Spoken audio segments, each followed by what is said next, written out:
Wala na bang ibibilis pa ito? Siguradong lagot ako pag nalate ako sa meeting namin. Hindi mapakaling sinabi ni Lily matapos mapansin ang mabagal na pagtakbo ng bike ni Daryl. Nang lumabas ang salitang ito sa kanyang bibig, agad itong pinagsisihan ni Lily dahil agad na sinagad ni Daryl ang bilis ng kanyang luma at sirasirang bike. Masyado itong naging mabilis para kay Lily kaya wala na itong nagawa kundi mapayakap ng husto sa baywang ni Daryl. Agad na nanginig ang buong katawan ni Daryl sa pagyakap na ito ni Lily. Sa 3 taon ng kanilang pagsasama, ito ang unang beses na nagkaroon sila ng physical contact sa isa't isa. Agad siyang nakaramdam ng matinding pagkasabik sa kanyang dibdib mula sa pressure na ibinibigay ni Lily sa kanyang likuran at lalo pang pinabilis ang takbo ng kanyang bike. Kinalaunan ay nakarating na rin ang mag-asawa sa main entrance ng office building na pinagtatrabahuhan ng kanyang asawa. Nakahinga na rin ng maluwag si Lily nang huminto ang sinasakyan nilang bike sa tapat ng pinagtatrabahuhan niyang building. Habang pababa sa bike, agad niyang narinig ang napakalakas na tunog mula sa isang sasakyan. Isang Audi Q5 ang huminto at nagpark sa tabi ng bike. Isang lalaki ang bumaba mula rito. Nilak ni Ashton Adagio ang kanyang sasakyan at inayos ang kanyang suit. Naglakad siya papunta kay Lily at itinuro si Daryl. "Lily, sino ang lalaking ito?" "Siya si Daryl," mahinhing sagot ni Lily habang bumababa sa bike. Nagulat ang buong Donghai City sa kasal ni na Daryl at Lily. 3 taon na ang nakalilipas. Hindi inakala ng kahit na sinong nakatira sa Donghai City na ang mahinhin at ang napakagandang si Lily Lindon ay nagpakasal sa isang basura. "Oh, siya pala ang basurang yon?" Walang awang singhal ni Ashton. Hinubad niya ang kanyang coat at ipinahiram kay Lily. "Kawawang Lily, mukhang nilamig ka pa papunta rito ah. Isuot mo ito, may regalo rin pala ako sa'yo." Bumalik si Ashton sa kanyang sasakyan para kunin ang isang karton na may marangyang itsura. Naglalaman ito ng isang napakagandang pares ng high heel shoes na gawa sa kristal. Siguradong magiging elegante at magkakaroon ng class ang sino mang magsusuot nito. Ilang taon na ang nakalilipas nang pasukin din ng angkan ni Daryl ang fashion industry kaya nagawa niyang makakilala ng ilang mga kilalang fashion designers. Kung hindi siya nagkakamali, ang pares ng heels na ito ay dinisenyo ng isang British designer na nagngangalang Mina. Pinangalan niya itong The Worship of Crystal. 79 na pares lamang neto ang ginawa noong taong iyon at ang bawat isa ay agad na nabili sa mismong sandali na i-release ito. Mga kilalang pamilya ang bumili sa karamihan ng mga ito. Kaya kahit magkaroon man ng malaking pera ang kahit na sino sa mga sandaling ito, magiging imposible pa rin para sa kanya na makakuha ng isang pares neto. Mukhang totoo ang mga sapatos na hawak-hawak ni Ashton sa mga sandaling ito. Pero makikita rin sa mausisang pagtingin ang matatalas na dulo neto, kaya sigurado na isa lang itong replika. "Alam ko namang matagal mo nang gusto ang heels na ito, kaya nalungkot ako para sa'yo. Tumingin ako kung saan-saan pero hindi ako makahanap ng original neto eh," sabi ni Ashton habang ibinibigay ang pares ng heels kay Lily. "Kaya gumastos ako ng 300,000 para sa replikang ito. Suotin mo na ito ngayon at bigyan ako ng 1 buwan para makabili ng isa sa mga original neto." "Okay lang," mahinang sinabi ni Lily habang tinatanggap ang pares ng heels. "Mukhang imposible nang makahanap ka ng original neto. Kahit na makahanap ka man, masyado nang mahal ang magiging presyo ng mga iyon. Ang isang pares neto ay nagkakahalaga ng 30 milyon sa isang auction last year. Kaya hindi mo na kailangan pang magsayang ng panahon para rito. Mukhang okay rin naman ang mga replika na ito." "Talaga?" Napalunok si Ashton sa kanyang narinig. Nasa kulang-kulang 30 million lang ang kanyang net worth at hindi niya rin magagamit ang lahat ng ito para lang makabili ng isang pares ng heels. Kaya natawa na lang siya sa awkwardness na kanyang naramdaman. Dito na sumingit si Daryl. Kinuha ang pares ng heels at itinapon ang mga ito sa sahig. Aking asawa, hindi mo kailangan kumuha ng mga bagay-bagay mula sa ibang tao. Kung yan ang gusto mo, bilang asawa, kinakailangan kong bilhin ang mga iyon para sa'yo. Sabi ni Daryl habang nakahawak sa braso ni Lily. Hinatak niya ito papasok sa building. Anong pinagsasabi mo, Daryl? Bulong ni Lily. Nakatayo sila sa main entrance ng office building na pinagtatrabahuhan ni Lily at bilang general manager, kinakailangan niyang kontrolin ang init ng kanyang ulo. Dahan-dahan niyang inalis ang kamay ni Daryl sa kanyang braso pero masyadong naging mahigpit ang pagkapit neto sa kanya. Sandali lang! Nagmamadaling sigaw ni Ashton.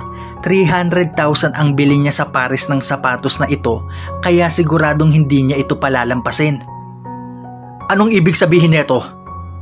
Ang sabi ni Ashton habang mabilis na naglalakad papalapit sa mag-asawa. Dinuro at sinigawan neto si Daryl. Ipagdasal mo na hindi basag ang mga heels na ito dahil siguradong hindi mo ito mababayaran kahit ibenta mo pa ang kidney mo. Alam mo ba yon?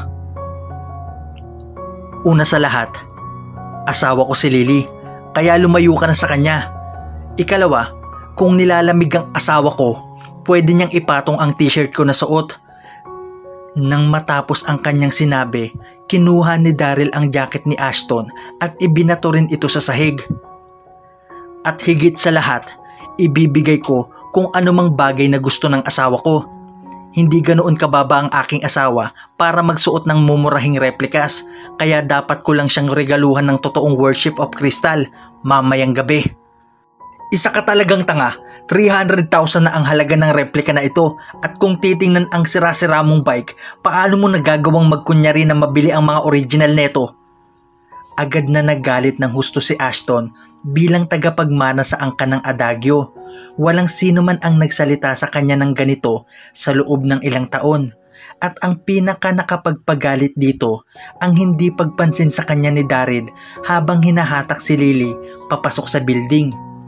Tumilapon ang bike ni Daryl sa lakas ng pagsipa rito ni Ashton pero hindi pa ito sapat para humupa ang kanyang galit kaya agad niya pa itong pinagtatadyakan.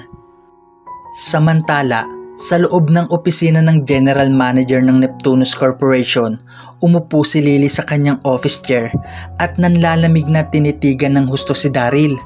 Nanginginig ito sa sobrang galit.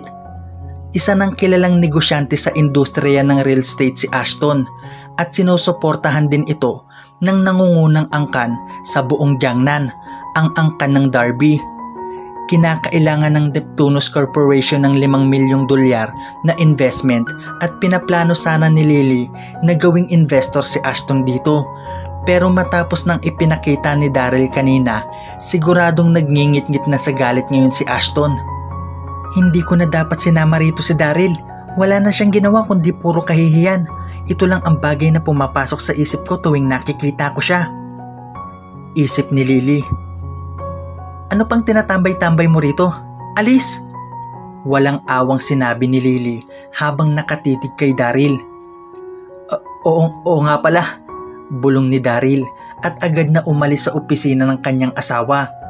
Lalo lang nagalit si Lily sa ipinakitang asal ni Daryl kanina. Dito na lalong bumaon ang pagkainis sa kanyang mga buto. Nitong mga nakaraang taon, nakita niya kung paano magpakasal ang kanyang mga kaibigan sa mga lalaking nagmula sa mararangya at kilalang mga angkan. Katangi-tangi ang mga lalaking napangasawa ng mga ito. Maging ang pinakamahirap sa mga ito ay mayroong 2 mga bahay at bilyong-bilyong net worth. Lalong sumama ng sumama ang naging tingin ni Lily kay Daryl habang iniisip ito. Siguradong pagtatawanan na naman siya ng kanyang extended family sa kanyang reunion mamayang gabi. Sinong sumira sa bike ko? Sigaw ni Daryl sa tapat ng building. 3 taon na ang bike na iyon sa kanya. Sinasakyan ito ni Daryl sa tuwing mag-grocery siya araw-araw, kaya nasaktan siya nang makita itong sira-sira at hindi na maaari pang magamit. Agad namang naging malinaw sa kanya na ang bastos na si Ashton ang gumawa neto sa kanyang bike. Sa mga sandaling ito, ilang mga babaeng nakasuot ng business attire ang naglakad gamit ang suot nilang mga high heels na sapatos. Empleyado ito sa kumpanyang pag-aari ng angkan ni Lily. Pinagchismisan at dinuro-duro ng mga ito si Daryl. "Tingnan nyo ladies, hindi ba iyon ang asawa ni Miss Lindo na si Daryl?" "Siya nga iyon, umattend ako sa kasal nilang dalawa noon. Tingnan nyo siya, nagluluksa sa sira-sira niyang bike." Hindi na makapagpigil pa ang mga babaeng iyon kaya agad nilang pinagtawanan si Daryl. Hindi pinansin ni Daryl ang presensya ng mga ito at dahang-dahang inawakan ng kanyang bike. "Ay, parang naging kapatid ko na rin ang bike na ito. Huwag kang mag-alala, ipaghihiganti kita kaya huwag kang mag-alala." Habang hinahawakan ng kanyang bike, inilabas niya ang kanyang cellphone at denial ang number ng kanilang angkan. "Hello, ako ito si Daryl. Tutulungan ko ang angkan natin sa dalawang kondisyon. Una, hanapan niyo ako ng isang pares ng Worship of Crystal. At ikalawa, mayroong isang lalaki na nagngangalang Ashton Adagio na nag-ooperate sa ilalim natin, hindi ba? Gusto kong alisin niyo ang lahat ng nasa pangalan niya." Matapos niyang ibaba ang tawag, nakatanggap siya ng isang text message mula kay Lily. Naglalaman lang ito ng ilang mga salita. "Mamayang gabi na ang annual gathering ng mga Lindon. Bumili ka ng bagong set ng mga damit at wag na wag mo akong bibigyan ng kahihiyan." Sa Eastern Seacoast, isang villa na nakatayo sa tabing dagat, sa isang kwarto kung saan makikita ng buo ang tanawin ng karagatan, inimbitahan ng tumatayong ama sa angkan ng Darby si Daryl para makipag-usap. Walang pakialam na umupo si Daryl sa isang rocking chair habang umuupo naman sa harapan niya ang tumatayong ama ng kanilang angkan na nagngangalang Drake Darby. Tito ito ni Daryl sa kanyang ama. Matapos makita ang pag-upo ni Daryl, natawa si Drake at sinabing, "Oh, Daryl, kahit ilang taon na ang lumipas, wala ka pa rin pakialam sa kahit na ano. Huwag na tayong magpatumpik-tumpik pa, Tito. Marami pa akong gagawin mamayang gabi. Sinabi mong lubog sa utang ang ating angkan. Gaano ba ito kalaki?" Kumuha si Daryl ng isang malaking cherry at nilagay sa kanyang bibig bago niya ito sinimulang nguyain. "Well, hindi naman ito kalakihan." Nadadalang sinabi ni Drake habang napapakamot sa kanyang ulo. Bilang kinikilalang ama ng kanilang angkan, siguradong marami na itong napuntahang mga importanteng meeting. Pero ngayong sila ang nangangailangan ng tulong, kinakailangan niyang magpakita ng pag-iingat sa kanyang mga sinasabi. $3 billion lang ang utang na kinakailangan nating bayaran." "Ano? $3 billion? Isip ni Daryl. Tito, marami pa po akong dapat na gawin. Mauuna na po ako." Nalalamyang sinabi ni Daryl habang tumatayo at naghahandang umalis. "Oh Daryl," nagmamadaling sinabi ni Drake. Kailangan ng ating angkan ng pera. Siguradong guguho ang lahat ng ating mga pinaghirapan sa sandaling hindi mo kami matulungan. Sinisiguro ko sa'yo na matutupad ang mga kondisyong sinabi mo kanina. Wala nang matitira na kahit ano kay Ashton Adagio mamayang gabi at papunta na rin dito ang Worship of Crystal na hinihiling mo." "Gusto kitang tulungan, Tito. Pero saan naman ako makakahanap ng ganong kalaking halaga?" sabi ni Daryl habang nagbubuntong hininga. "Gusto mo bang makita na gumuho sa iyong harapan ng ating angkan? Mayroon kang 3.2 billion sa iyong bank account. Desperado na sa mga sandaling ito si Drake. Dapat nating alalahanin ang ating mga pinagmulan." Dahan-dahang nawala ang mga ngiti sa mukha ni Daryl nang marinig ang mga salitang ito. "Tito, sinabi ng asawa mo na gusto kong suluhin ang kayamanan ng ating pamilya noong bumili ako ng shares na Southeast Petroleum. Tinakwil din ako ng daan-daan nating mga kapamilya. Itinakwil at pinaalis mo rin ako sa ating angkan. Mayroon ba akong napuntahan o kumampi man lang sa akin? Sigurado akong malinaw din sa inyo Nakinita kong mag-isa ang 8 million na pinangbili ko sa shares noon. Hindi kailanman ito nagmula sa kayamanan ng ating pamilya. Ilang taon din akong trinato ng mas mababa pa sa isang aso matapos maging isang manugang na nakatira sa pamilya ng aking napangasawa. Walang ni isa sa inyo ang tumulong sa akin, hindi ba? At sigurado rin ako na nakakalimutan nyo na ang pangalan ko kung hindi lang kayo nangangailangan ng pera. Nagsara ng husto ang mga kamay ni Daryl habang galit na inilalabas ang kanyang mga nararamdaman sa bawat salita na kanyang binabanggit. Nagkamali ang iyong angkan sa pagtakwil namin sa iyo, Daryl. Pero kailangan talaga ng ating angkan ng tulong mula sa iyo. Sabi ni Drake habang humahakbang paabante at humahawak sa braso ni Daryl. Huminga ito ng malalim at nagpatuloy sa pagsasalita. Daryl, bilang kinikilalang ama ng ating angkan, ibibigay ko sa iyo ang posisyon ng president sa Platinum Corporation. Suportahan mo lang ang ating angkan. Ibigay mo sa akin ang ID mo at magpunta sa office building ng Platinum Corporation bukas. Isang sekretary ang maghihintay sa iyo roon para bigyan ka ng iba pang mga detalye. Ang Platinum Corporation ay isang entertainment company na may pinakamataas na potensyal sa mga hawak na kumpanya ng mga Darby. Maraming mga kilalang artista ang nasa ilalim ng kanilang kontrata. Nangyari ang lahat ng ito habang nasa ilalim ng asawa ni Drake ang Platinum Corporation, kaya masusurpresa ang kahit na sino sa sandaling malaman nila na nakahanda si Drake na ibigay ito kay Daryl. Hay, walang problema. Kung wala nang iba mauuna na ako, sabi ni Daryl matapos itong pag-isipan ng bahagya. Kahit na mukhang hindi pa rin sapat ang Platinum Corporation sa halagang $3 billion, nagbago ang kanyang isip nang makita ang nagbabadyang pag-iyak ng kinikilalang ama ng angkan sa kanyang harapan. Umalis si Daryl matapos niyang magsalita. Ngayong gabi gaganapin ang taunang reunion ng mga Lindon, pero mayroon pang dapat puntahan si Daryl bago iyon. Ito ay ang kanilang high school reunion. Magsisimula na ang kanilang reunion at ayaw niya ring magpahuli sa okasyong ito. Matagal rin niyang namiss ang kanyang mga kaklase matapos ang matagal na panahong hindi sila nag-uusap. Dadalo sa reunion ang bawat isa sa kanyang klase, maging ang maganda nilang class teacher ay siguradong pupunta rin roon.